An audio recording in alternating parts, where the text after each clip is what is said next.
बड़ी देर के बाद अपने पख्तूनख्वा के वकला से मुझे बात करने का मौका मिला है, तो मैं चाहता हूं ज़रा थोड़ी सी आज खामोशी, ताकि मेरा जो मुल्क एक फैसला कुन वक्त पे खड़ा है, एक डिफाइनिंग मोमेंट है पाकिस्तान का। मैं इसलिए चाहता हूं कि आप बड़े गौर से मेरी बात सुने, क्योंकि आपका, लीगल फ्रेटर्निटी का, वकला का और हमारी अदलिया का इस वक्त इस मुल्क को बचाने के लिए बहुत अहम रोल है। और इसलिए मैं आज आपके पास ख़ास तौर पे आया, क्योंकि मैं चाहता हूं कि आपने सबको, जो मैं अभी आपके सामने बातें करूंगा, आपने इसको जिहाद समझना है, क्योंकि ये जंग है आपकी, इस कौम की हकीकी आज़ादी की। हमने इस वक्त सही माने में इस वक्त का मुकाबला ना किया जो हमारे ऊपर बैरूनी साजिश के तहत जो हमारे ऊपर आ गया है। तो मैं आज आप सबको और वकला को ख़ास तौर पे ये कहना चाहता हूँ कि हमारी आने वाली नस्लें हमें माफ़ नहीं करेंगी। अल्लाह हमें जज करेगा कि जिसको भी जो अल्लाह देता है उसी के ऊपर आपका इम्तिहान होगा। एक गरीब आदमी का, एक जो कि सिर्फ सारा दिन कमा के अपने बीवी बच्चों के पेट पालता है, उसका बड़ा हमारे मुकाबले में कम इम्तिहान है। जितना पैसे वाला आदमी होता है उसका ज़्यादा इम्तिहान है। और इस मुल्क में जज और हमारे वकला का, जिधर आज पाकिस्तान खड़ा है, आपका बहुत बड़ा इम्तिहान होगा। तो मैं इसलिए आज आपके पास आया था कि आपको पहले तो आगाह करूं। ज़्यादातर आपको अंदाज़ा है कि क्या किधर पाकिस्तान खड़ा है, लेकिन मैं सिर्फ आपको शुरू इधर से करता हूं कि मैंने 18 साल की उम्र में मैं इंग्लैंड गया क्रिकेट खेलने के लिए। फिर मैंने पढ़ाई की, फिर यूनिवर्सिटी की, और फिर मैं वहाँ प्रोफेशनल क्रिकेट खेलता था। गर्मियाँ उधर गुजारता था, सर्दियाँ पाकिस्तान। तो मैंने उनका सिस्टम बड़े करीब से देखा। और हमारा ये जो सिस्टम बनाया गया है, जो हमने अपना सिस्टम अंग्रेज़ों से अपनाया, जब हमने गुलामी की पाकिस्तान में तो 100 साल गुलामी थी, हिंदुस्तान में 200 साल गुलामी थी। तो वो अपना निज़ाम छोड़ के चले गए। उस निज़ाम को मैंने बड़े करीब से देखा।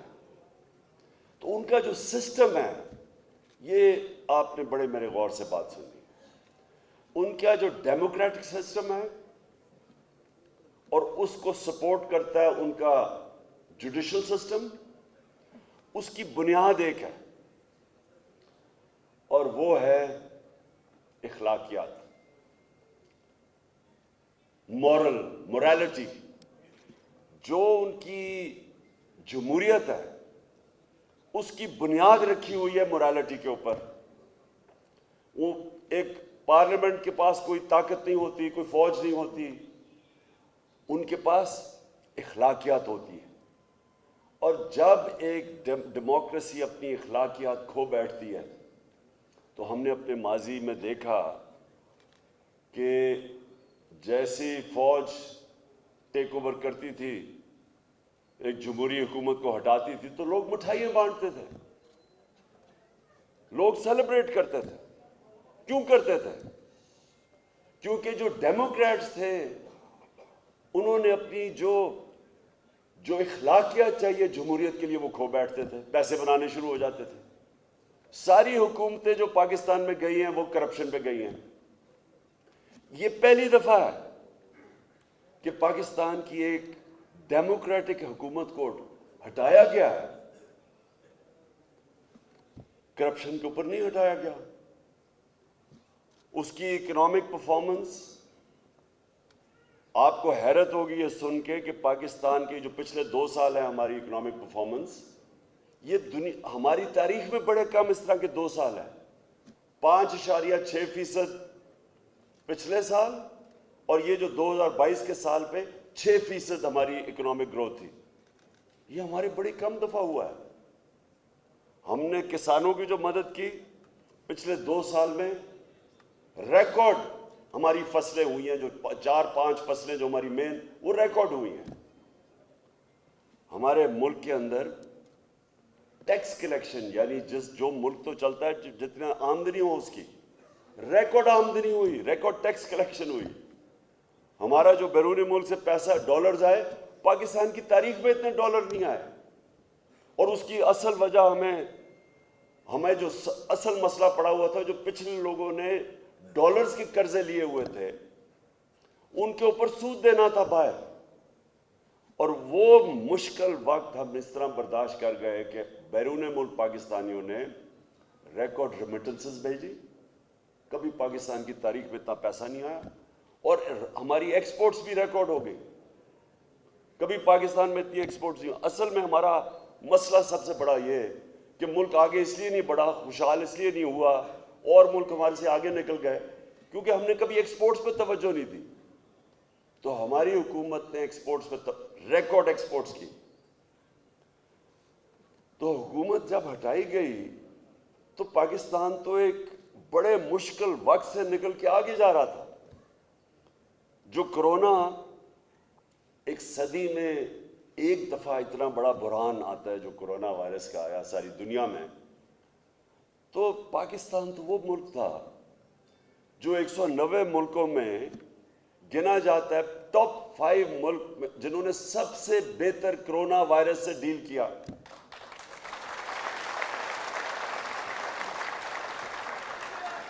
ये हम नहीं कह रहे, एक मिनट, अभी नहीं, हम नहीं ये कह रहे। जो इकोनॉमिस्ट मैगजीन थी, उसने जो इवैल्यूएशन की, उसमें उसने पाकिस्तान को टॉप 5 मुल्कों में रखा जिन्होंने अपने लोगों को कोरोना से भी बचाया, अपनी माइशत को भी बचा लिया, और फिर अपने गरीब लोगों को बचाया। और सारे बर्रे सगीर में कोरोना के बाद जिस मुल्क में सबसे ज्यादा रोजगार या एम्प्लॉयमेंट थी वो पाकिस्तान था। तो इस वक्त जाके साजिश के तहत हुकूमत कराई गई, और ये पहली दफा है पाकिस्तान की तारीख में कि जब एक हुकूमत को हटाया गया तो बजाय लोगों ने मिठाइयां बांटने के, कभी पाकिस्तान की पब्लिक इस तरह नहीं निकली सड़कों के ऊपर, कभी ऐसे पब्लिक नहीं निकली।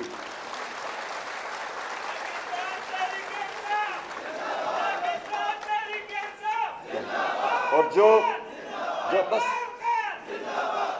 जो साजिश कर रहे थे, जितने खिलाड़ी वो मिलके जो साजिश करके हुकूमत को गिराया, वो खुद दंग रह गए, क्योंकि उनको ये बताया गया था कि जनाब यहां तो मिठाइयां बांटी जाएगी।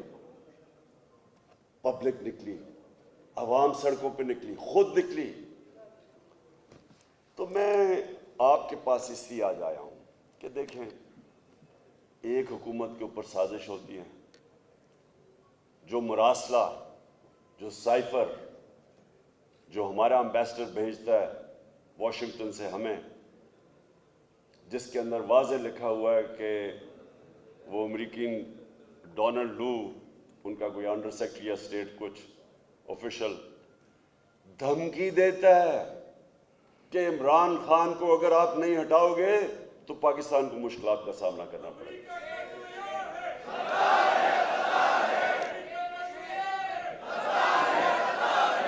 और फिर कहता है कि अगर तुमने इसको हटा दिया नो कॉन्फिडेंस के तहत तो हम पाकिस्तान को माफ कर देंगे। तो ये मैं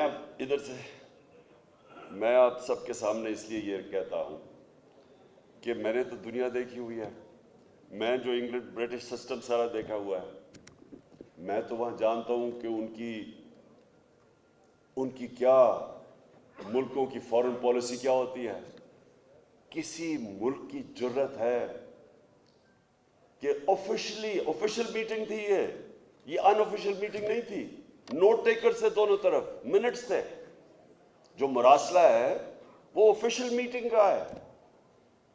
तो जब मैं वो देखता हूं तो आप सोचें कि मैं देख रहा हूं कि प्राइम मिनिस्टर तो मैं हूं, चीफ एग्जीक्यूटिव तो मुल्क का मैं हूं, तो ये किसको कह रहा है कि इस इमरान खान को हटा दो? तो बहरहाल मैं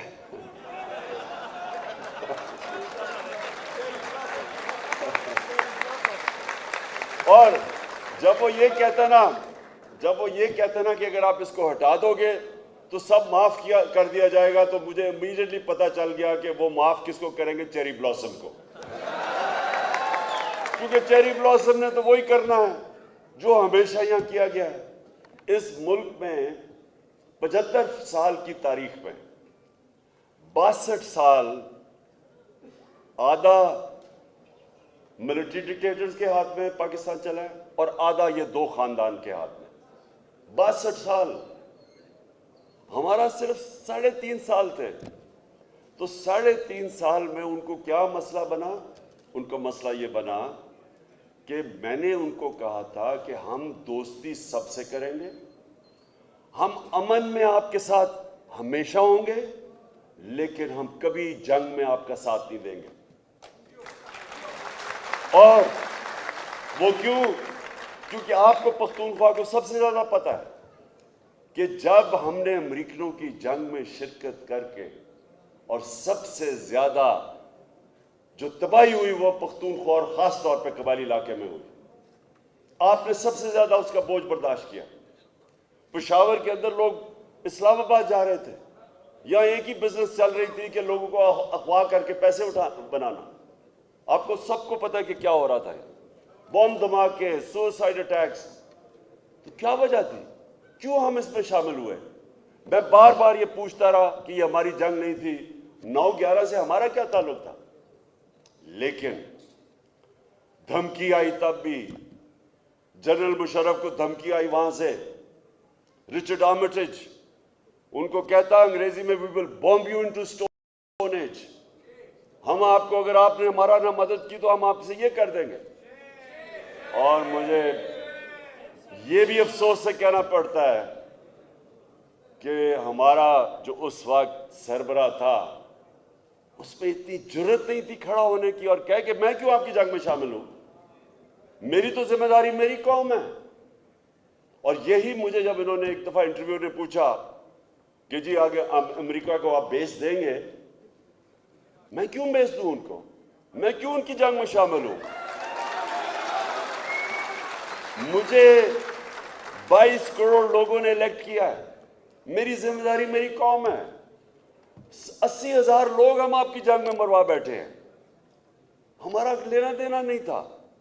आपने शुक्रिया तक नहीं हमारा कहा, बल्कि अफगानिस्तान में जो शिकस्त हुई वो भी हमारे ऊपर डाल दी। तो मैं किसी से, ये याद रखे, मैं सारी दुनिया जानता हूं, मैं कोई किसी से जंग नहीं चाहता, हम किसी से बुरे ताल्लुकात नहीं चाहते, लेकिन हम किसी की गुलामी नहीं चाहते।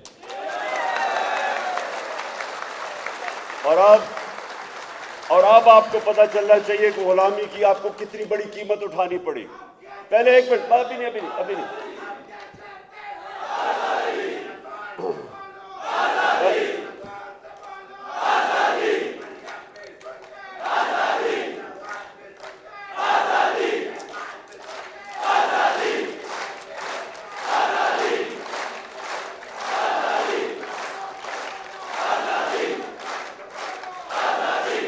इंशाअल्लाह। अब आपने मेरी अब बात सुननी है, मैं अब आपको क्या कहने की कोशिश करूंगा। देखिए, हमारे साथ हिंदुस्तान आजाद हुआ, हमारे साथ ही आजाद हुआ। अब मैं आपको फर्क बताता हूं कि गुलाम फॉरेन पॉलिसी और आजाद फॉरेन पॉलिसी में क्या फर्क होता है। हिंदुस्तान ने कभी किसी की जंग में शिरकत नहीं की, वो भी अमेरिका के साथ दोस्ती है उसकी। अमेरिका ने हिंदुस्तान को स्ट्रेटेजिक अलाय बनाया हुआ है, लेकिन वो कभी इजाजत देंगे कि अमेरिका जाके हिंदुस्तान में किसी के ऊपर ड्रोन अटैक करे? 400 ड्रोन अटैक किए उन्होंने। ये दोनों खानदान जब इक़्तिदार में थे शरीफ और जरदारी, 400 ड्रोन अटैक किए। यहाँ आप जानते हैं, आपको तो यहाँ पेशावर में लोग, क्योंकि उनके रिश्तेदारी हैं कबायली इलाके में, पूछे उन बेचारों के ऊपर क्या गुजरी। ड्रोन अटैक जब ऊपर से 7000 मील दूर से वो जाके बटन दबाता था, कंप्यूटर गेम खेलता था, यहाँ कोई मरते थे लोग, गांव के ऊपर बॉम्ब कर रहे हैं और अभी पता ही भी नहीं है, और यहां से आ जाते थे जी इतने मिलिटेंट, फॉरेन मिलिटेंट मर गए। किसी ने कोई तहकीकात ही नहीं की, किसी ने कभी चेक किया। वो जब ड्रोन अटैक, मैंने तो तस्वीरें देखी हुई हैं, गोश्त के टुकड़े दीवारों पे लगे हुए होते थे, पता कैसे चला कौन मरा नीचे। गांव के ऊपर अटैक कर रहे हैं, शादियों पे अटैक कर रहे हैं, जनाजों पे अटैक कर रहे हैं। एक बाजौड़ के मदरसे में अटैक किया, 62 बच्चे मर गए वहां। तो यहां कोई ऊपर बैठे हुए हुक्मरान, एक मुंह से आवाज नहीं निकली कि ये सारे, और आप वकील हैं, सारे इंटरनेशनल ह्यूमैनिटेरियन लॉज के खिलाफ वर्जी है ये। कोई दुनिया के अंदर कानून इजाजत नहीं देता कि जज, जूरी और एग्जीक्यूशनर बन जाए कोई। कौन सा कानून इजाजत देता है कि मैं फैसला करूं कि जी ये दहशतगर्द है और मैं उसे मार दूं। मैंने कई दफा बोला है, मैंने कहा मुझे ये बताओ, हमारा सबसे बड़ा दहशतगर्द जिसने हजारों लोगों को कत्ल करवाया है वो अल्ताफ हुसैन लंदन में बैठा है, अगर हम उसके ऊपर ड्रोन अटैक मार दे तो इजाजत दोगे हमें? और अगर तो आप यही कहेंगे ना कि नहीं जी हमारी अदालत में जाओ और साबित करो वो दहशतगर्द है। तो मैं कहा, हम, वो अंग्रेजी का फ्रेज है कि are we children of a lesser god? क्या हम कोई वो हैं जो कि आपसे कम है, या हम कोई आपके गुलाम हैं? हम क्या हैं? मेरी एक सुने जरा, ये बड़ा इंपॉर्टेंट है, क्योंकि मैं चाह रहा हूं इसके बाद कि मेरी वुकला कम्युनिटी खड़ी हो मेरे साथ, और इसलिए देखिए मेरी बात सुने। अब आपको मैं बताता हूं कि एक तो ये कि अब वो अभी नहीं मैं खत्म कर लूं। देखिए सुने मेरी बात, ये जरूरी है आपके लिए, क्योंकि मैं खास आपको पैगाम देने आया हूं, और फिर जो मैं अपना अगला लाएमल है उसकी तैयारी आपको करवाने आया हूं। देखें, एक तो जंग में 80,000 लोग बर्बाद बैठे, कबायली इलाका तबाह हो गया, $100 अरब से ऊपर इस कौम के पैसा चला गया, इन्वेस्टर्स नहीं आते थे, रुपया हमारा आधा हो गया, यानी रुपए जो इसी दौर में हमारी करेंसी आधी हो गई, उसकी कीमत उसका वैल्यू आधा हो गया। किसी ने हमें शुक्रिया नहीं किया, क्योंकि ऊपर गुलाम बैठे हुए थे, वो पहले गिरे हुए थे पैरों में, किसी ने प्रोटेस्ट नहीं किया। मैं अकेला, आपको याद होगा मैंने धरने दिए, मैंने नेटो का सप्लाई ब्लॉक किया ड्रोन्स के ऊपर, मैंने वजीरिस्तान मार्च की। एक दफा इन दोनों गुलामों से, ये जो पैसे के गुलाम हैं, इन्होंने एक दफा इसके खिलाफ बात नहीं की। इसीलिए इनको फिर से लेके आए हैं, क्योंकि इन्होंने हर बात उनकी माननी है। अब मैं रूस गया, वहां जाके हमने उनसे नेगोशिएट किया कि 30% कम पे वो हमें तेल देने के लिए तैयार थे, और हमने गंदम 30% कम उनसे गंदम लेनी थी, क्योंकि हमें 30 लाख टन गंदम और लेनी है। हिंदुस्तान ने स्ट्रेटेजिक एलाय है, अमेरिका का स्ट्रेटेजिक एलाय है, क्वाड का हिस्सा है। तो हिंदुस्तान जो क्वाड का हिस्सा है, वो सस्ता तेल मंगवा रहा है रूस से, और उसने 25 रुपए अपने तेल की कीमत कम कर दी है, पेट्रोल की और फजल रहमान की कीमत कम कर दी है।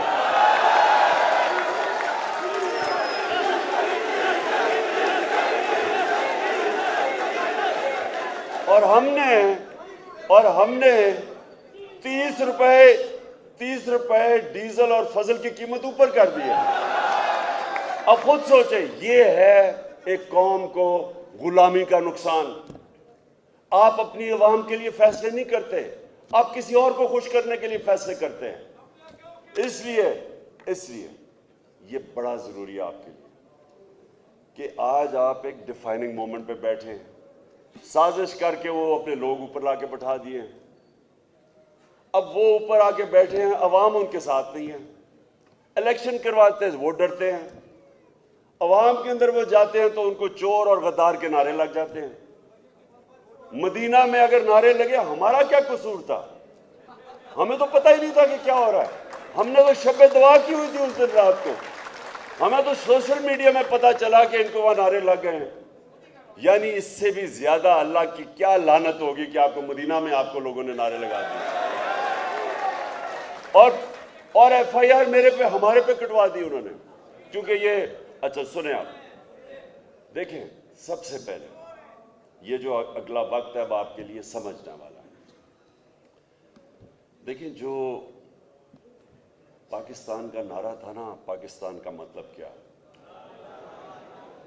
ला इलाहा इल्लल्लाह को खुदा के वास्ते समझें।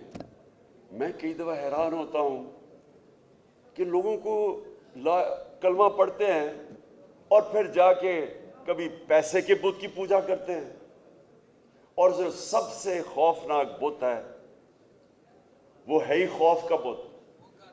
जब आप डर जाते हैं, जब आप किसी वजह से अपनी आज़ादी के लिए नहीं खड़े होते, जब आप अपना, जी मेरा रिस्क ना चला जाए, ये बहुत बड़ा खौफ है, मेरी नौकरी ना चला जाए, नौकरी ना चला जाए, हम गुलामी करते रहते हैं, हम अपने ज़मीर को मार देते हैं, ज़मीर की आवाज़ नहीं सुनते कि जी मेरी नौकरी ना चली जाए। फिर मैं जब सियासत में, जब इन चोरों के खिलाफ मैं तो 26 साल से जहाद कर रहा हूँ, तो मुझे कहने जी ये जी बड़े गंदे हैं, आपको नहीं पता, ये किसी के घर चादर ना चार दीवारी ना घरों में। मुझे आम कहते थे कि जी आपकी फैमिली को नहीं छोड़ेंगे। इन्होंने तो बेनज़ीर और उसकी वालदा की बुरी तस्वीरें इन्होंने लाहौर के ऊपर फेंकी हुई हैं, ये तो रुकते किसी चीज़ पर नहीं है, और इसमें कोई शक नहीं, इनसे ज़्यादा गलीज और घटिया लोग मैंने कभी जिंदगी में नहीं मिला जितने ये खानदान है, ये शरीफ खानदान, ऊपर से लेके नीचे। और इनका ठीक नाम रखा है सुप्रीम कोर्ट ने, सिसिलियन माफिया, बिकॉज ये माफिया है। ये या खरीदता है लोगों को और या फिर लोगों को एलिमिनेट करता है, जो माफिया करता है। माफिया के दो तरीके हैं ना, या लोगों को खरीद लेता है या उनको खत्म करता है। तो देखें, ये है अब असल इस मुल्क के लिए, ये जो बुत खड़ा किया इन्होंने हमारे सामने, अब इसके, ये सिर्फ खौफ से अब आपको डराएगा, खौफ से आपको गुलाम बनाएगा। 4000 अंग्रेजों ने सारे बर्रे सगीर के ऊपर हुकूमत की, 4000 अंग्रेज था यहाँ, खौफ की वजह से। उन्होंने जो 1857 के अंदर जब कौम खड़ी हुई आज़ादी के लिए, तो उन्होंने इतना जुल्म किया उनके ऊपर कि उस वक्त वो खौफ की वजह से बैठ गई। बड़ी देर लगी फिर खड़े होने में, तो और 100 साल गुलामी करनी पड़ी। ये भी खौफ का जो हथियार है आपके ऊपर इस्तेमाल किया जा रहा है। ये जो पीछे शॉट्स हैं लोगों के आप देख रहे हैं, मैंने आपके साथ, वकला के साथ, मैंने मुशर्रफ के जो वकला तहरीक, जो आज़ाद अदलिया की तहरीक थी, उसमें मैंने शिरकत की पूरी। मुझे जेल में भी डाला गया 8 दिन। मैं आपको यकीन से कहता हूं कि किसी वो करीब भी नहीं आती जो बर्बरियत इन्होंने की है, जो जुल्म इन्होंने किया है। मुशर्रफ की डिक्टेटरशिप में जब वो तहरीक चल रही थी, मैंने नहीं ये देखा, ये जो इन्होंने किया है। और जिस तरह इन्होंने घरों में औरतों से जो इन्होंने किया है, और चलिए आप औरत पुलिस को कहें कि औरतों से और औरतों को हैंडल करें, मर्द पुलिस वालों ने जाके औरतों से जिस तरह किया है, वो सारी, अब तो आहिस्ता आहिस्ता हमारे पास मटेरियल आता जा रहा है। हमें तो शुरू में खुद नहीं पता था कि कोई भी इतना नीचा गिर सकता है। तो इन्होंने लोगों को मारा, टीयर गैस शेलिंग की, इन्होंने 35,000 टीयर गैस शेल्स इस्तेमाल किए। उनमें ऐसे शेल्स थे, और हमारे पास है वो शेल, जो कभी भी आप नहीं इस्तेमाल करते अपने शहरियों के ऊपर, वो दहशतगर्दों के ऊपर इस्तेमाल होते हैं। इन्होंने वो शेल इस्तेमाल किए। तो मैं आज महमूद खान ने जो बात की कि बिल्कुल उनको इनके ऊपर केस सुप्रीम कोर्ट में भी जाना चाहिए, केस करना चाहिए। ये एक तो ये राना सनाउल्लाह कातिल, क्योंकि इसने 22 कत्ल किए हुए हैं।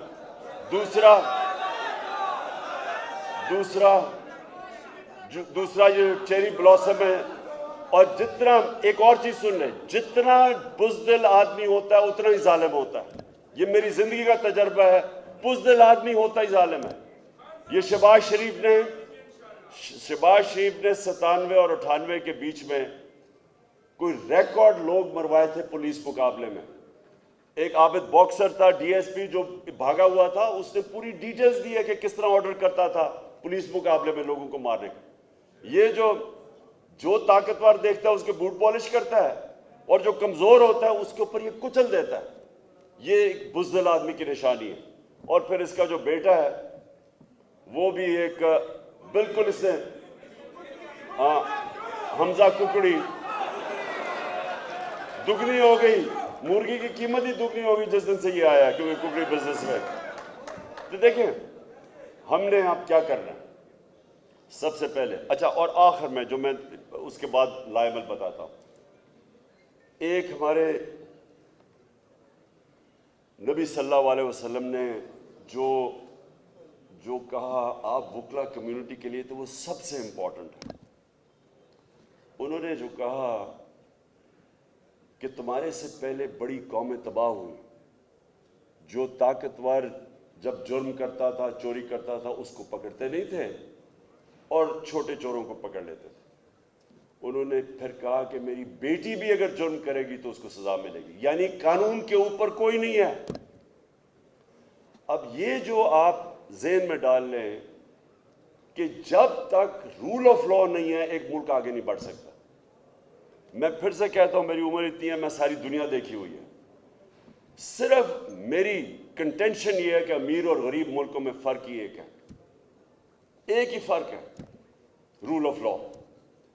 जो मुल्क अपने ताकतवर मुजरमों को कानून के नीचे ले आता है वो खुशहाल हो जाता है।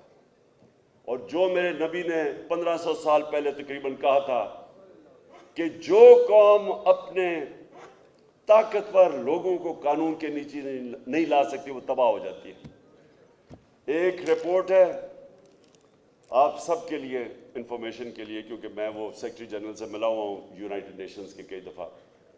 उसने एक पैनल बनाई और बताया कि ये अमीर और गरीब मुल्कों के अंदर फासले क्यों बढ़ते जा रहे हैं, क्यों गरीब मुल्क गरीब होते जाते हैं, अमीर होते जा रहे हैं। उन्होंने 1 साल रिसर्च की और ये ज़रा गौर से सुने उनकी फाइंडिंग्स क्या थी। उन्होंने कहा कि गरीब मुल्कों से हर साल 1700 अरब रुपया उनकी एलीट, उनके सियासतदान, उनके वजीर आजम, उनके प्रेसिडेंट्स, उनके मिनिस्टर चोरी करके, मनी लॉन्ड्रिंग करके ऑफशोर अकाउंट्स और अमीर मुल्कों में भेजते हैं, लंदन जैसी जगहों में, जिस तरह इन्होंने बड़े बड़े घर लिए हुए हैं अरबों रुपए के। तो ये पाकिस्तान का सिर्फ मसला नहीं है, ये सारे गरीब मुल्कों का मसला है। वहां जरदारी और नवाज शरीफ खानदान बैठे हुए हैं जो पैसे चोरी करके बाहर लेके जाते हैं और कानून उनको नहीं पकड़ता। कानून सिर्फ वो जो छोटे चोर भरे हुए जेलों में उनको पकड़ता है, जो मेरे नबी सल्लल्लाहु अलैहि वसल्लम ने पहले से ही कह दिया था कि कौम आगे बड़ी तबाही की तरफ जाती है। आज आपके सामने ये जो मिसाल है कि शहबाज शरीफ को और हमजा शरीफ को सजा होने वाली थी FIA के केस में, 24 अरब रुपए की इन्होंने 16 अरब रुपए नौकरों के नाम पे पैसे इकट्ठे किए थे, जिधर मकसूद चपड़ासी के पास सिर्फ 4.25 अरब रुपए थे। 375 करोड़ रुपया एक चपड़ासी के नाम पे आए थे, जिसकी 15,000 रुपया तनख्वाह थी, चोरी का पैसा था। तो जब उसको सजा होने लगी वो उसको प्राइम मिनिस्टर बना दिया गया। तो मेरे वकला ये गौर से सुन लें, ये जो हुआ है हमारे मुल्क से, ये एटम बॉम्ब से ज्यादा तबाही है। क्योंकि अगर आपने सिर्फ गरीबों को जेलों में डालना है, गरीब की चोरी कितनी होगी, भैंस चोरी कर ली, मोटरसाइकिल ये कर लिया, वो क्या कितनी चोरी कर लोगे, वो ज्यादा से ज्यादा पैसे जमीन अपने घर के अंदर अपने बिस्तरे के नीचे दबा देगा। लेकिन ये जो अरबों रुपए की चोरी है सीधे मुल्क से बाहर जाती है, क्योंकि मुल्क में पैसा नहीं छुपता, डॉलर लेके बाहर भेजते हैं, उसके ऊपर रुपए पे प्रेशर पड़ जाता है, आपकी करेंसी गिरती है, हर चीज महंगी होती है, गुर्बत आ जाती है। इसीलिए सारे मुल्क दुनिया में गरीब हैं, क्योंकि ताकतवर की चोरी वो नहीं रोक सकते। और जो अमीर मुल्क हैं, अब स्विट्जरलैंड में क्या है, मैं बार बार मिसाल स्विट्जरलैंड की क्यों देता हूं, मैं कई दफा गया हूं स्विट्जरलैंड। आप यकीन करें, उनके पास पहाड़ है और उनके पास कुछ नहीं है। मैं आपको यकीन दिलाता हूं, क्योंकि मैं स्विट्जरलैंड भी गया हूं और मैं सारा अपना ये पख्तूनख्वा के और नॉर्दर्न एरियाज देखे हुए हैं।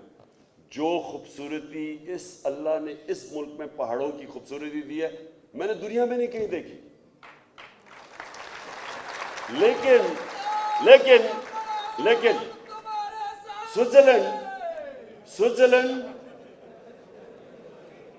स्विट्जरलैंड के अंदर 99.9% रूल ऑफ लॉ है। जो रूल ऑफ लॉ इंडेक्स है, यानी कि कानून की बालादस्ती, वह 99.9% है। और आप मुसलमान मुल्कों का दिखाएं, जो कि हम हैं उस अजीम नबी सल्लल्लाहु अलैहि वसल्लम की उम्मत, जिनका हुक्म है हमको रूल ऑफ लॉ कायम करो, मुसलमान मुल्कों का 20% से भी कम है रूल ऑफ। और ये जो करने जा रहे हैं आप, ये जो चोर ऊपर बैठा दिए हैं, ये रूल ऑफ लॉ की धज्जियां उड़ेंगी। आप पहले आते साथ ही एफआई के वो ऑफिसर्स को रिमूव किया। आज मैं वो प्रोसिक्यूटर, वो एक टीवी चैनल पे इंटरव्यू आ रहा है उसका, जो जुल्करनैन प्रोसिक्यूटर था एफआईए का, उसने कहा मुझे रोका गया। अभी हमारी हुकूमत थी, सोचे हुकूमत मेरी है और प्रोसिक्यूटर को रोका गया शहबाज शरीफ के केसेस के ऊपर। उसने इंटरव्यू दिया। अभी किसने रोका उसे? मैं चीफ एग्जीक्यूटिव था, ये रोक कौन रहा था उसको रोका गया। इनके ऊपर केस नहीं करने दिए, इनको बचाया गया और फिर इनको ऊपर मुसल्लत किया। और उसने ऊपर आके क्या किया, सबसे पहले एफआईए का सफाया किया। जो लोग इन्वेस्टिगेट कर रहे थे उनको फारिग कर दिया। वो जो डॉक्टर रिजवान है, उसने उसका भी मेंशन किया, उसके ऊपर प्रेशर डाला।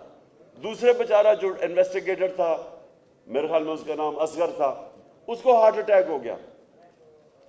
तो पहले तो ये समझ जाए कि ये लोग अगर ऊपर बैठ गए तो इस मुल्क की असल तबाही है, क्योंकि रूल ऑफ लॉ खत्म हो जाएगा। और मैं इसलिए अपने वकला आपको और अपनी अदलिया को कहना चाहता हूं कि आपको तारीख माफ नहीं करेगी इस वक्त। आप, क्योंकि आपका काम है रूल ऑफ लॉ, आपने इसको अपहोल्ड करना है।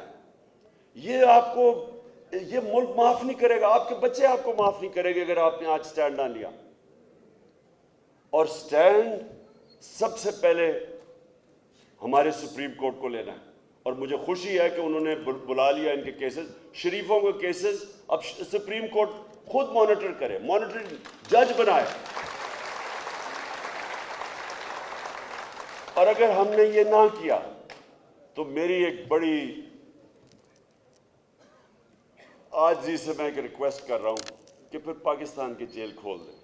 वो बेचारे गरीब लोगों का क्या कसूर है, छोटी छोटी चोरियां, उनको बाहर छोड़ दे, बाहर जेल खोल दे पाकिस्तान। अगर इन चोरों को, डाकुओं को नहीं पकड़ना तो वो बेचारे, उनके तो एक घर वाला, कमाने वाला, अगर वो चोरी करके भी कमा रहा, वो गया तो पीछे तो रहता कुछ नहीं है, वो रुल जाती है फैमिली। तो ये जो इतने बड़े बड़े मगरमच्छों को अगर आपने नहीं पकड़ना तो खुदा के वास्ते जुल्म ना करें, क्योंकि हजरत अली रजी अल्लाह ताला का कौल है कि कुफर का निज़ाम चल जाएगा लेकिन जुल्म नाइंसाफ़ी का निज़ाम नहीं चल सकता। ये निज़ाम नहीं चल सकता। इसलिए मैं आपको बताऊं कि मैं अब पहले तो अपने सुप्रीम कोर्ट के पास हमने इंशाल्लाह कल हमारा केस लगेगा वहाँ, और हम इनसे सुप्रीम कोर्ट से अब रूलिंग ले रहे हैं कि बताएं कि हमारा डेमोक्रेटिक राइट है या नहीं पुरअमन एहतजाज का।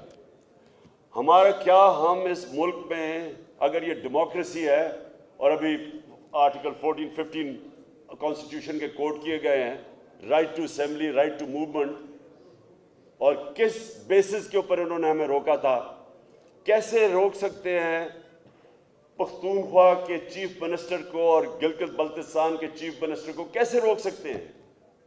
किस कानून के तहत इन्होंने रोका? हाँ, या तो हमारी कोई तारीख हो इंतशार की, हमने तो 126 दिन का धरना दिया, सारी दुनिया के सामने दिया। और मैं उस दिन, जिस दिन हम वहां पहुंचे हैं डी चौक, मैंने उस दिन सिर्फ इसलिए धरना नहीं दिया, रुका नहीं मैं वहां, सिर्फ एक वजह से, क्योंकि जिस तरह की इन्होंने बर्बरियत और जिस तरह की शेलिंग की, जो लोगों को गुस्सा था उस वक्त, मुझे खौफ ये था कि ये अब इंतशार की तरफ जाएगा। इन्होंने वहाँ लड़ाई होनी है, वहाँ खून होना है, लोगों ने मरना है, पुलिस के खिलाफ मज़ीद नफरत बढ़ेगी, पुलिस के खिलाफ और जो इन्होंने पंजाब पुलिस से करवाया उसके खिलाफ नफरत बढ़ेगी, फ़ौज के खिलाफ, क्योंकि रेंजर्स ने भी वहाँ शेलिंग की थी। मैं अपने मुल्क को ये नहीं चाहता था कि तकसीम हो, इंतशार हो, बटे, दुश्मनों का फ़ायदा हो। इसलिए मैंने फ़ैसला किया कि जिधर मैं आज पहुंच गया हूं, अगर मैं इससे आगे गया तो मेरे मुल्क में तबाही मचेगी, इसलिए मैं रुक गया। तो मैं आज सुप्रीम कोर्ट को कह रहा हूं कि हमें रूलिंग दें, आप हमें रूलिंग दें कि हमें बताएं कि इस मुल्क में किस बेसिस पे पहले हमें रोका गया और जो इंतशार किया गया, और आगे, क्योंकि मैंने डेट देनी है लोगों को कि आगे जब हम आएंगे तो हमें बताएं कि क्या सुप्रीम कोर्ट अलाउ करेगा इस तरह की अनडेमोक्रेटिक, बल्कि डिक्टेटरशिप में भी इतना जुल्म नहीं हुआ। अगर सुप्रीम कोर्ट हमें प्रोटेक्शन देता है तो वो एक हमारी स्ट्रैटेजी है। अगर वो नहीं प्रोटेक्शन देता, फिर मैं आज आप सबके सामने खड़ा होकर ये कह रहा हूं कि फिर मेरी दूसरी स्ट्रैटेजी होगी, और वो स्ट्रैटेजी होगी फिर कि जो भी ये रुकावटें पैदा करेंगे हम फिर प्लान करके जाएंगे। अभी तैयारी हमने की नहीं थी इस बारी तो हमने तैयारी नहीं की थी। हमें तो सुप्रीम कोर्ट की कोई 12 बजे के ऊपर एक जजमेंट आई कि जी रास्ते खुल गए हैं, छोड़ दो सबको। हम तो इसलिए हम बिल्कुल, यानी नहाते का वर्ड गलत है, यानी हम बिल्कुल अनप्रिपेयर्ड जाके फंस गए, और जो इन्होंने औरतों सबसे किया, इस बार हम तैयारी करके जाएंगे। लेकिन मैं आज खड़ा होकर कह दूं कि ये मेरे लिए जहाद है। मैं किसी सूरत इन चोरों की और इंपोर्टेड हुकूमत किसी सूरत इसे कबूल नहीं करूंगा। मैं